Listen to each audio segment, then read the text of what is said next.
दिल्लीतील आंदोलनादरम्यान काँग्रेस खासदारांना अटक. सांगली शहर जिल्हा काँग्रेसचा तीव्र निषेध.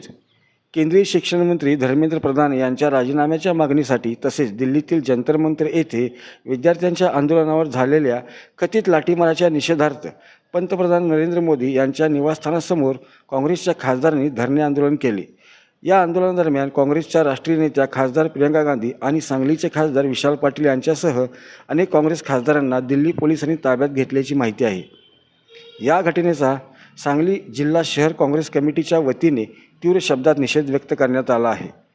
जिल्हा शहर काँग्रेस कमिटीचे अध्यक्ष राजेशदादा नाईक यांनी प्रसिद्धीस दिलेल्या निवेदनात म्हटले आहे की विद्यार्थ्यांच्या न्याय मागण्यांना पाठिंबा देणाऱ्या लोकप्रतिनिधींना अटक करणे हे लोकशाही मूल्यांवर आघात करणारे आहे.